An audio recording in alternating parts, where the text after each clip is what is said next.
بسم اللہ الرحمن الرحیم۔ اللہ کے نام سے شروع جو نہایت مہربان رحمت والا ہے۔ الف لام را تلک آیات الکتاب وقرآن مبین۔ یہ آیتیں ہیں کتاب اور روشن قرآن کی۔ ربما يود الذين كفروا لو كانوا مسلمين۔ بہت آرزویں کریں گے کافر، کاش مسلمان ہوتے۔ ذرهم يأكلوا ويتمتعوا ويلههم الأمل فسوف يعلمون۔ انہیں چھوڑو کہ کھائیں اور برتیں، اور امید انہیں کھیل میں ڈالے تو اب جانا چاہتے ہیں۔ اس آیت میں قرآن کریم نے توجہ دلائی ہے کہ صرف کھانے پینے اور دنیا میں مزے اڑانے کو اپنی زندگی کا اصل مقصد بنا لینا، اور اسی کے لیے اس طرح لمبی لمبی خیالی امیدیں باندھتے رہنا جیسے زندگی بس یہی ہے، یہ کافروں کا کام ہے۔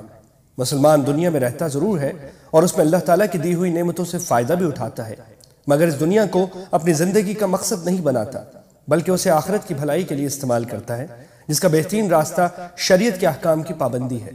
وما أهلكنا من قرية إلا ولها كتاب معلوم۔ اور جو بستی ہم نے ہلاک کی اس کا ایک جانا ہوا نوشتہ یعنی لکھا ہوا فیصلہ تھا۔ ما تسبق من أمة أجلها وما يستأخرون۔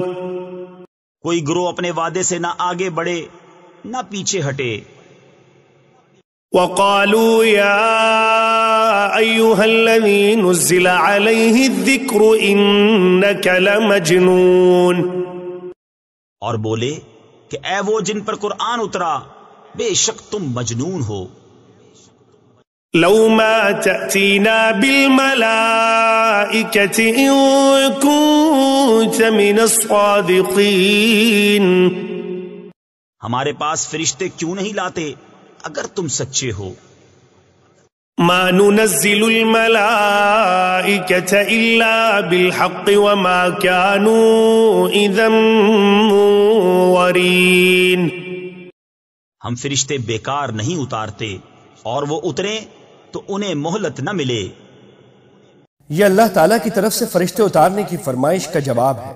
مطلب یہ ہے کہ جس قوم کے لیے کوئی پیغمبر بھیجا گیا ہو، اس کے پاس ہم فرشتے اس وقت اتارتے ہیں جب اس قوم کی نافرمانی حد سے گزر جاتی ہے، اور اس فیصلے کا وقت آ جاتا ہے کہ اب ان پر عذاب نازل ہوگا۔ اور جب یہ فیصلہ کر کے فرشتے بھیج دیے جاتے ہیں تو پھر اس قوم کو ایمان لانے کی مہلت نہیں ملتی، کیونکہ یہ دنیا ایک امتحان کی جگہ ہے۔ یہاں انسان سے جو ایمان مطلوب ہے وہ ایمان بالغیب ہے، جس میں انسان اپنی عقل اور سمجھ کو کام میں لا کر اللہ تعالیٰ اور اس کی توحید کے آگے سر تسلیم خم کرے۔ اگر غیب کی ساری چیزیں دنیا میں دکھا دی جائیں تو امتحان ہی کیا ہوا۔ إنا نحن نزلنا الذكر وإنا له لحافظون۔ بے شک ہم نے اتارا ہے یہ قرآن، اور بے شک ہم خود اس کے نگہبان ہیں۔ اس آیت میں اللہ تعالیٰ نے یہ واضح فرمایا ہے کہ اگرچہ قرآن کریم سے پہلے بھی آسمانی کتابیں بھیجی گئی تھیں، لیکن چونکہ وہ خاص خاص قوموں اور خاص خاص زمانوں کے لیے آئی تھیں، اس لیے اللہ تعالیٰ نے ان کو قیامت تک محفوظ رکھنے کی کوئی ضمانت نہیں دی تھی، بلکہ ان کی حفاظت کا کام انہی لوگوں کو سونپ دیا گیا تھا جو ان کے مخاطب تھے، جیسا کہ سورہ مائدہ میں فرمایا گیا ہے۔ لیکن قرآن کریم چونکہ آخری آسمانی کتاب ہے جو قیامت تک کے لیے نافذ العمل رہے گی، اس لیے اللہ تعالیٰ نے اس کی حفاظت کا خود ذمہ لیا ہے، چنانچہ اس میں قیامت تک کوئی رد و بدل نہیں ہو سکتا۔ اللہ تعالیٰ نے اس کی حفاظت اس طرح فرمائی ہے کہ چھوٹے چھوٹے بچوں کے سینوں میں اسے اس طرح محفوظ کر دیا ہے کہ اگر بالفرض کوئی دشمن قرآن کریم کے سارے نسخے معاذ اللہ ختم کر دے، تب بھی چھوٹے چھوٹے بچے اسے دوبارہ کسی معمولی تبدیلی کے بغیر لکھوا سکتے ہیں، جو بذات خود قرآن کریم کا زندہ معجزہ ہے۔ وَلَقَدْ أَرْسَلْنَا مِن قَبْلِكَ فِي شِيَعِ الْأَوَّلِينَ۔ اور بے شک ہم نے تم سے پہلے اگلی امتوں میں رسول بھیجے۔ وَمَا يَأْتِيهِم مِّن رَّسُولٍ إِلَّا كَانُوا بِهِ يَسْتَهْزِئُونَ۔ اور ان کے پاس کوئی رسول نہیں آتا مگر اس سے ہنسی کرتے ہیں۔ كَذَلِكَ نَسْلُكُهُ فِي قُلُوبِ الْمُجْرِمِينَ۔ ایسے ہی ہم اس ہنسی کو ان مجرموں کے دلوں میں راہ دیتے ہیں۔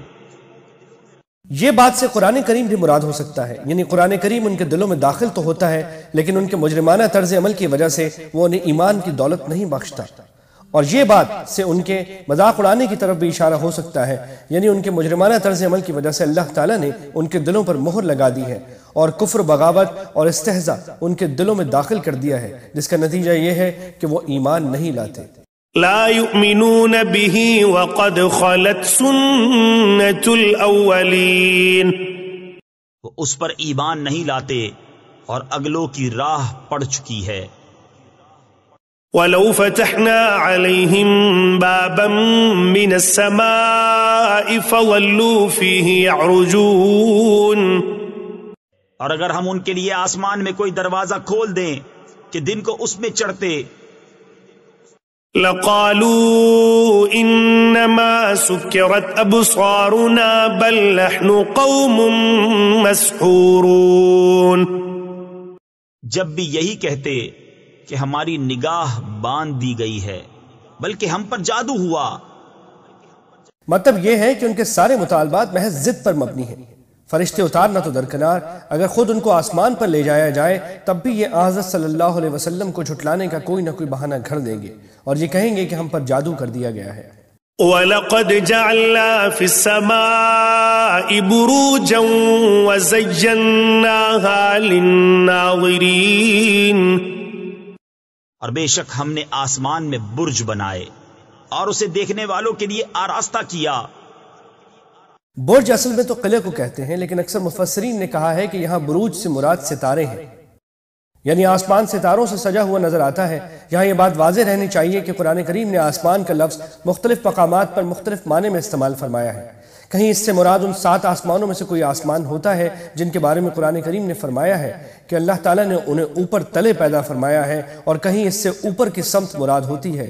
چنانچہ آگے آیت نمبر 21 میں جہاں یہ فرمایا گیا ہے کہ آسمان سے پانی ہم نے اتارا ہے، وہاں آسمان سے یہی معنی مراد ہے۔ بظاہر اس آیت میں بھی یہی معنی مراد ہے۔ وَحَفِظْنَاهَا مِن كُلِّ شَيْطَانٍ رَجِيمٍ، اور اسے ہم نے ہر شیطان مردود سے محفوظ رکھا۔ إِلَّا مَنِ اسْتَرَقَ السَّمْعَ فَأَتْبَعَهُ شِهَابٌ مُبِينٌ، مگر جو چوری چھپے سننے جائے تو اس کے پیچھے پڑتا ہے روشن شعلہ۔ یہ حقیقت قرآن کریم نے کئی جگہ بیان فرمائی ہے کہ شیطان آسمان کے اوپر جا کر عالم بالا کی خبریں حاصل کرنا چاہتے ہیں تاکہ وہ خبریں کاہنوں اور نجومیوں تک پہنچائیں، اور وہ ان کے ذریعے لوگوں کو یہ باور کروائیں کہ انہیں غیب کی باتیں معلوم ہو جاتی ہیں، لیکن آسمان میں ان کا داخلہ شروع ہی سے بند ہے۔ البتہ حضرت صلی اللہ علیہ وسلم کی دنیا میں تشریف آوری سے پہلے یہ شیاطین آسمان کے قریب جا کر فرشتوں کی باتیں چوری چھپے سننے کی کوشش کرتے تھے، اور وہاں سے کوئی بات کان میں پڑ جاتی تو اس کے ساتھ سینکڑوں جھوٹ ملا کر کاہنوں کو بتا دیتے تھے۔ اس طرح کبھی کوئی بات صحیح بھی نکل آتی تھی، لیکن حضرت صلی اللہ علیہ وسلم کی تشریف آوری کے بعد ان کو آسمان کے قریب جانے سے بھی روک دیا گیا۔ اب اگر وہ ایسی کوشش کرتے ہیں تو ان کو ایک شعلے کے ذریعے مار کر بھگا دیا جاتا ہے۔ ستارہ ٹوٹنے کے جو واقعات ہمیں آسمان پر نظر آتے ہیں، بعض اوقات وہ یہی شعلہ ہوتا ہے جس کے ذریعے شیطان کو مار بھگایا جاتا ہے۔ اس حقیقت کی پوری تفصیل انشاءاللہ سورہ جن میں آئے گی۔ وَالْأَرْضَ مَدَدْنَاهَا وَأَلْقَيْنَا فِيهَا رَوَاسِيَ وَأَنبَتْنَا فِيهَا مِن كُلِّ شَيْءٍ مَوْزُونٍ، اور ہم نے زمین پھیلائی اور اس میں لنگر ڈالے اور اس میں ہر چیز اندازے سے اگائی۔ قرآن کریم نے کئی جگہ بیان فرمایا ہے کہ شروع میں جب زمین کو سمندر پر بچھایا گیا تو وہ ڈولتی تھی، اس لیے اللہ تعالیٰ نے پہاڑ پیدا فرمائے تاکہ وہ زمین کو جمع کر رکھیں۔ دیکھیے سورہ نحل۔ وَجَعَلْنَا لَكُمْ فِيهَا مَعَائِشَ وَمَن لَّسْتُمْ لَهُ بِرَازِقِينَ، اور تمہارے لیے اس میں روزیاں کر دیں اور وہ کر دیے جنہیں تم رزق نہیں دیتے۔ اگرچہ ہر چیز کو رزق تو حقیقت میں اللہ تعالیٰ ہی دیتا ہے، لیکن بعض پالتو جانور ایسے ہیں جنہیں انسان ظاہری طور پر چارہ فراہم کرتا ہے۔ ان کے علاوہ اکثر مخلوقات ایسی ہیں کہ جنہیں رزق مہیا کرنے میں ظاہری طور پر بھی انسان کا کوئی دخل نہیں ہے۔ اس آیت میں اللہ تعالیٰ فرما رہے ہیں کہ ہم نے انسانوں کے لیے بھی رزق کے سامان پیدا کیے ہیں اور ان مخلوقات کے لیے بھی جنہیں انسان ظاہری طور پر بھی کوئی غذا فراہم نہیں کرتا۔ عربی گرامر کی روح سے اس آیت کا ترجمہ ایک اور طرح بھی ممکن ہے، اور وہ یہ کہ ہم نے تمہارے فائدے کے لیے زمین میں روزی کے سامان بھی پیدا کیے ہیں اور وہ مخلوقات بھی پیدا کی ہیں جن کو تم رزق نہیں دیتے۔ اس کا مطلب یہ ہے کہ اللہ تعالیٰ نے انسان کے فائدے کے لیے وہ مخلوقات بھی پیدا کی ہیں جن کو وہ ظاہری طور پر بھی رزق نہیں دیتا مگر ان سے فائدہ اٹھاتا ہے، جیسے شکار کے جانور۔ وَإِن مِّن شَيْءٍ إِلَّا عِندَنَا خَزَائِنُهُ وَمَا نُنَزِّلُهُ إِلَّا بِقَدَرٍ مَّعْلُومٍ۔ اور کوئی چیز نہیں جس کے ہمارے پاس خزانے نہ ہوں اور ہم اسے نہیں اتارتے مگر ایک معلوم اندازے سے۔ وَأَرْسَلْنَا الرِّيَاحَ لَوَاقِحَ فَأَنزَلْنَا مِنَ السَّمَاءِ مَاءً فَأَسْقَيْنَاكُمُوهُ وَمَا أَنْتُمْ لَهُ بِخَازِنِينَ۔ اور ہم نے ہوائیں بھیجی بادلوں کو بارور کرنے والیاں، تو ہم نے آسمان سے پانی اتارا، پھر وہ تمہیں پینے کو دیا اور تم کچھ اس کے خزانچی نہیں۔ وَإِنَّا لَنَحْنُ نُحْيِي وَنُمِيتُ وَنَحْنُ الْوَارِثُونَ۔ اور بے شک ہم ہی جلائیں اور ہم ہی ماریں اور ہم ہی وارث ہیں۔ وَلَقَدْ عَلِمْنَا الْمُسْتَقْدِمِينَ مِنْكُمْ وَلَقَدْ عَلِمْنَا الْمُسْتَأْخِرِينَ۔ اور بے شک ہمیں معلوم ہیں جو تم میں آگے بڑھے اور بے شک ہمیں معلوم ہیں جو تم میں پیچھے رہے۔ اس کا مطلب یہ بھی ہو سکتا ہے کہ جو قومیں تم سے پہلے گزر چکی ہیں ان کے حالات سے بھی ہم واقف ہیں، اور جو قومیں آگے آنے والی ہیں ان کے حالات سے بھی۔ اور یہ مطلب بھی ممکن ہے کہ تم میں سے جو لوگ نیک کاموں میں دوسروں سے آگے بڑھ گئے ہیں ان کو بھی ہم جانتے ہیں، اور جو پیچھے رہ گئے ہیں ان کو بھی۔ وَإِنَّ رَبَّكَ هُوَ يَحْشُرُهُمْ إِنَّهُ حَكِيمٌ عَلِيمٌ۔ اور بے شک تمہارا رب ہی انہیں قیامت میں اٹھائے گا، بے شک وہی علم و حکمت والا ہے۔ وَلَقَدْ خَلَقْنَا الْإِنسَانَ مِنْ صَلْصَالٍ مِّنْ حَمَإٍ مَسْنُونٍ۔ اور بے شک ہم نے آدمی کو بجتی ہوئی مٹی سے بنایا جو اصل میں ایک سیاہ بودار گارا تھی۔ اس سے مراد حضرت آدم علیہ السلام کی تخلیق ہے، جس کا مفصل واقعہ سورہ بقرہ میں گزر چکا ہے، اور وہاں فرشتوں کو سجدے کے حکم دینے سے متعلق ضروری نکات بھی بیان ہو چکے ہیں۔ وَالْجَانَّ خَلَقْنَاهُ مِن قَبْلُ مِن نَّارِ السَّمُومِ۔ اور جن کو اس سے پہلے بنایا بے دھوئیں کی آگ سے۔ جس طرح انسان کے جد امجد حضرت آدم علیہ السلام ہے، اسی طرح جنات میں سب سے پہلے جس جن کو پیدا کیا گیا اس کا نام جان تھا، اور اسے آگ سے پیدا کیا گیا تھا۔ وَإِذْ قَالَ رَبُّكَ لِلْمَلَائِكَةِ إِنِّي خَالِقٌ بَشَرًا مِّن صَلْصَالٍ مِّنْ حَمَإٍ مَسْنُونٍ۔ اور یاد کرو جب تمہارے رب نے فرشتوں سے فرمایا کہ میں آدمی کو بنانے والا ہوں بجتی مٹی سے جو بدبودار سیاہ گارے سے ہے۔ فَإِذَا سَوَّيْتُهُ وَنَفَخْتُ فِيهِ مِن رُّوحِي فَقَعُوا لَهُ سَاجِدِينَ۔ تو جب میں اسے ٹھیک کر لوں اور اس میں اپنی طرف کی خاص معزز روح پھونک لوں تو اس کے لیے سجدے میں گر پڑنا۔ فَسَجَدَ الْمَلَائِكَةُ كُلُّهُمْ أَجْمَعُونَ۔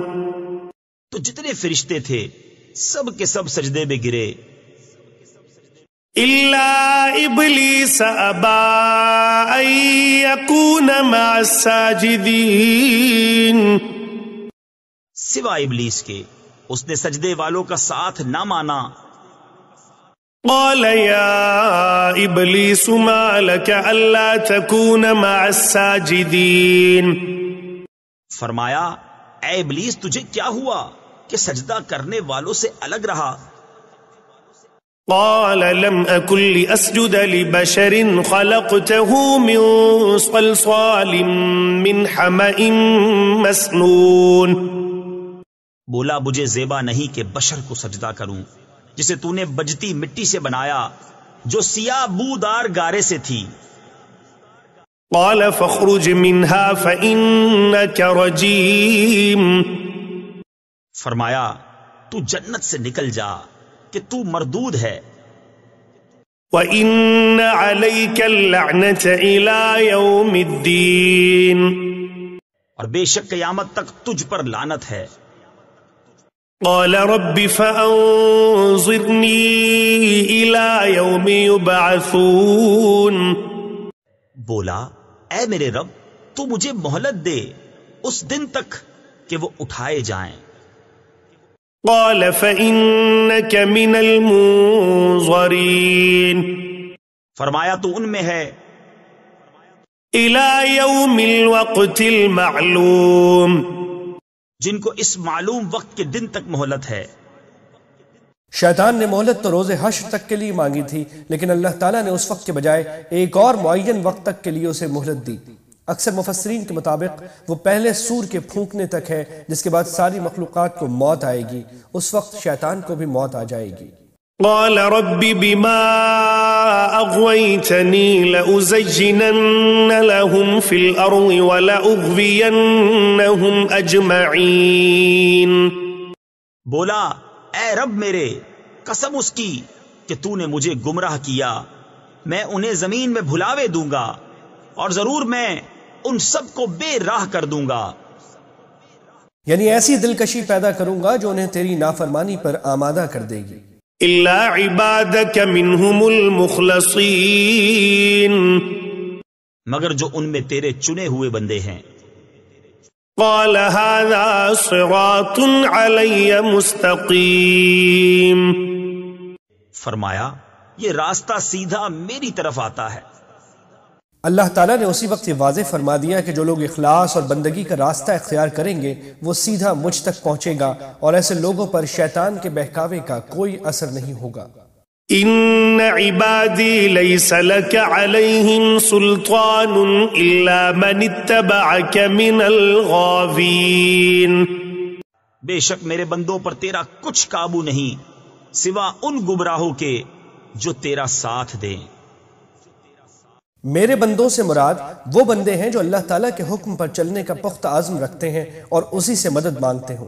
ایسے لوگوں پر شیطان کا زور نہ چلنے کا مطلب یہ ہے کہ اگرچہ شیطان انہیں بھی گمراہ کرنے کی کوشش تو کرے گا، لیکن وہ اپنے اخلاص اور اللہ تعالیٰ کے فضل سے اس کے دھوکے میں نہیں آئیں گے. وَإِنَّ جَهَنَّمَ لَمَوْعِدُهُمْ أَجْمَعِينَ. اور بے شک جہنم ان سب کا وعدہ ہے. لها 7 أبواب لكل باب منهم جزء مقسوم. اس کے 7 دروازے ہیں، ہر دروازے کے لیے ان میں سے ایک حصہ بٹا ہوا ہے. ان المتقین فی جنات وعیون. بے شک ڈر والے باغوں اور چشموں میں ہیں. ادخلوها بسلام آمینین. ان میں داخل ہو سلامتی کے ساتھ امان میں. ونزعنا ما في صدورهم من غل اخوانا على سرر متقابلین. اور ہم نے ان کے سینوں میں جو کچھ کینے تھے سب کھینچ لیے، آپس میں بھائی ہیں، تختوں پر رو برو بیٹھے. یعنی دنیا میں ان حضرات کے درمیان اگر کوئی رنجش رہی ہو تو جنت میں پہنچنے کے بعد اللہ تعالیٰ وہ ان کے دلوں سے نکال دیں گے. لا يمسهم فيها نصب وما هم منها بمخرجين. نہ انہیں اس میں کچھ تکلیف پہنچے نہ وہ اس میں سے نکالے جائیں. نبئ عبادی انی انا الغفور الرحیم. خبر دو میرے بندوں کو کہ بے شک میں ہی ہوں بخشنے والا مہربان. وَأَنَّ عَذَابِي هُوَ الْعَذَابُ الْأَلِيمُ. اور میرا ہی عذاب دردناک عذاب ہے.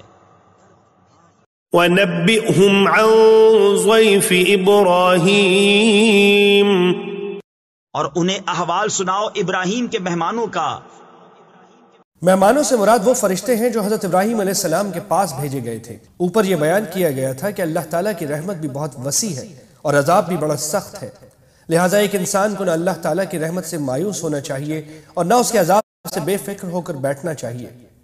اس مناسبت سے ان مہمانوں کا یہ واقعہ ذکر فرمایا گیا ہے کیونکہ اس واقعے میں اللہ تعالیٰ کی رحمت کا بھی بیان ہے کہ یہ فرشتے حضرت ابراہیم علیہ السلام کے پاس بڑھاپے میں حضرت اسحاق علیہ السلام جیسے بیٹے کی پیدائش کی خبر لے کر آئے، اور اللہ تعالیٰ کے سخت عذاب کا بھی ذکر ہے کہ انہی فرشتوں کے ذریعے حضرت لوط علیہ السلام کی قوم پر عذاب نازل کیا گیا۔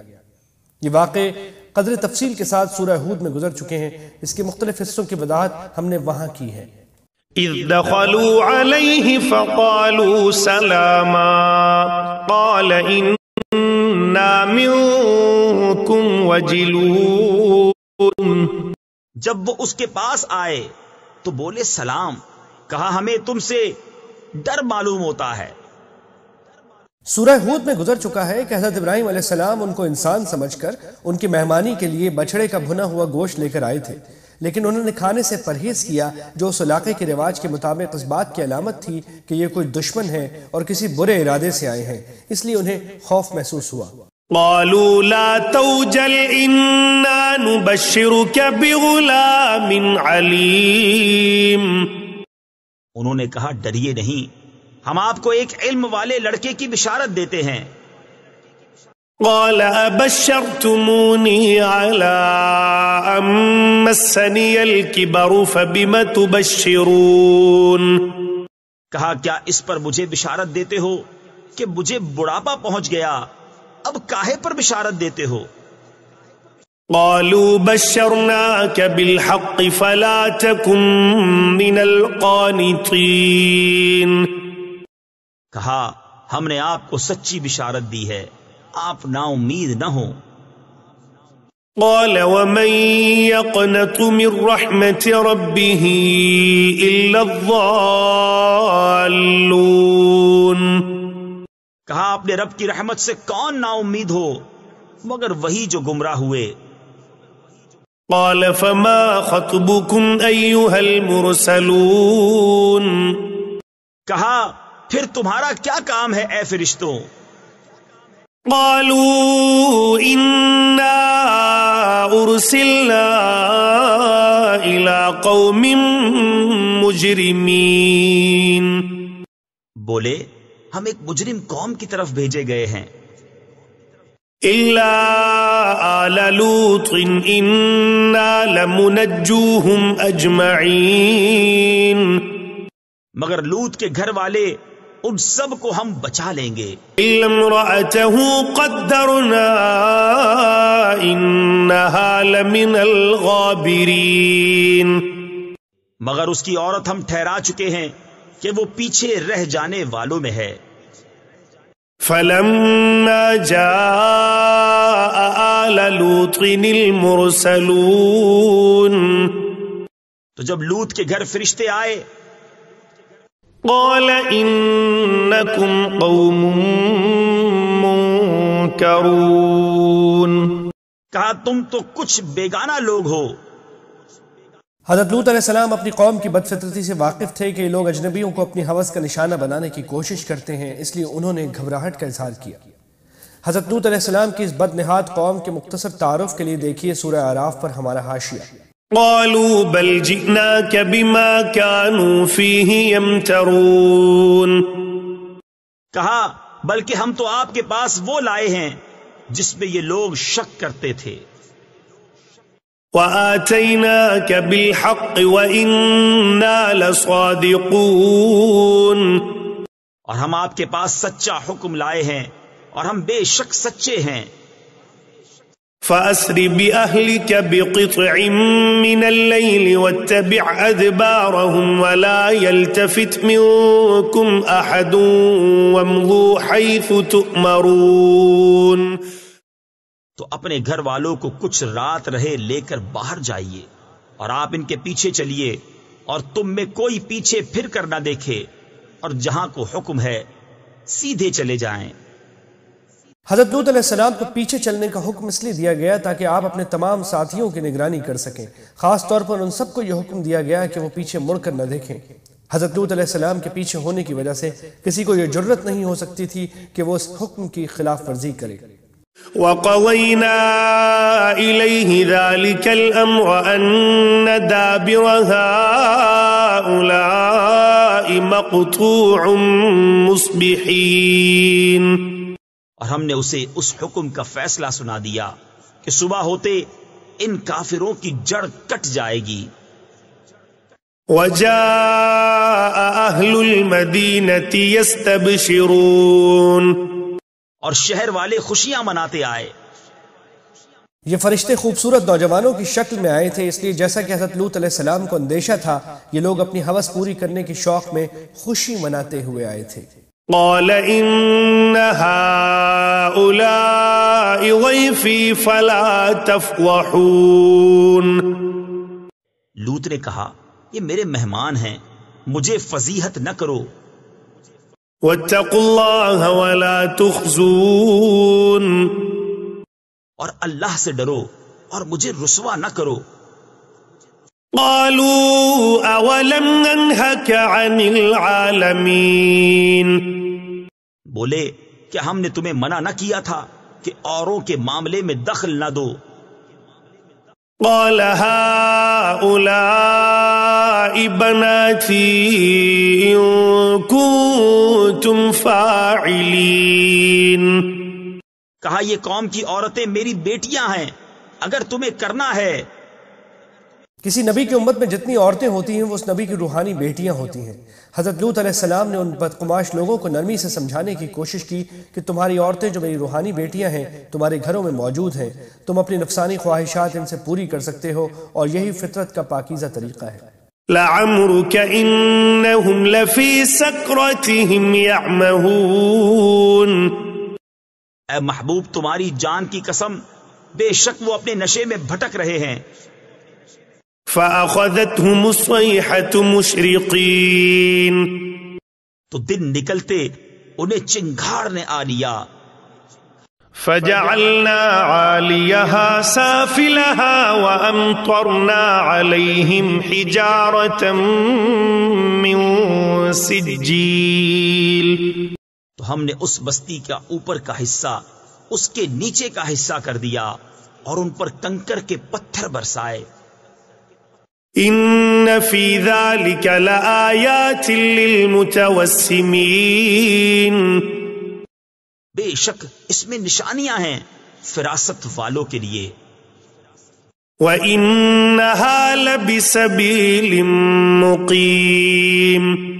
اور بے شک وہ بستی اس راہ پر ہے جو اب تک چلتی ہے۔ حضرت لوط علیہ السلام کی بستیاں اردن کے بحیرہ مردار کے آس پاس واقع تھیں، اور عرب کے لوگ جب شام کا سفر کرتے تو ان بستیوں کے آثار ان کے راستے میں پڑتے تھے۔ آیت 72 کے بارے میں یاد رہے کہ اللہ تعالیٰ کی ذات و صفات کے سوا کسی کی قسم کھانا انسانوں کے لیے جائز نہیں۔ دیکھیے سورہ صافات کا حاشیہ نمبر 1۔ ان في ذلك لآية للمؤمنين۔ بے شک اس میں نشانیاں ہیں ایمان والوں کو۔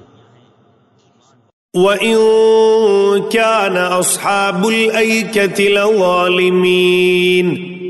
اور بے شک جھاڑی والے ضرور ظالم تھے۔ ایکا اصل میں گھنے جنگل کو کہتے ہیں۔